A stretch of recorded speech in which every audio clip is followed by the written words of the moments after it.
কুষ্টিয়া সীমান্তে BGB BSF battalion commander পর্যায়ে বৈঠক অনুষ্ঠিত হয়েছে।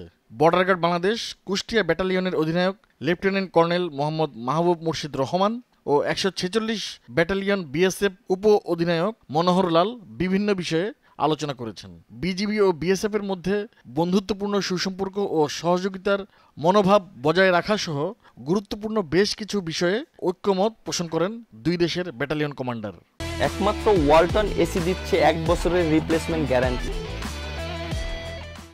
সীমান্তে বাংলাদেশিদের উপর প্রাণঘাতী অস্ত্রের ব্যবহার কিংবা ফায়ারিং না করার অনুরোধ জানিয়েছেন কুষ্টিয়া ব্যাটালিয়নের অধিনায়ক।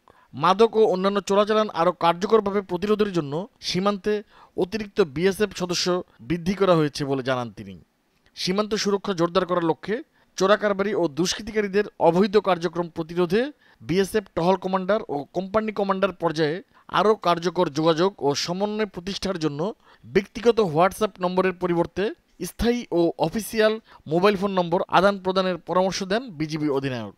গত ৯ ডিসেম্বর বিকাল ৩:৩০টায় শুরু হয়ে প্রায় ১ ঘন্টার বেশি সময় ধরে ছিল এই সৌজন্য সাক্ষাৎ। একই দিন রাতে কুষ্টিয়ার দৌলতপুর উপজেলার চর চিলমারি এলাকায় খারিজাথাক মাধ্যমিক বিদ্যালয়ে বিভিন্ন শ্রেণী পেশার মানুষের উপস্থিতিতে মত বিনিময় সভা করেন লেফটেন্যান্ট কর্নেল মোহাম্মদ মাহবুব মুর্শিদ রহমান।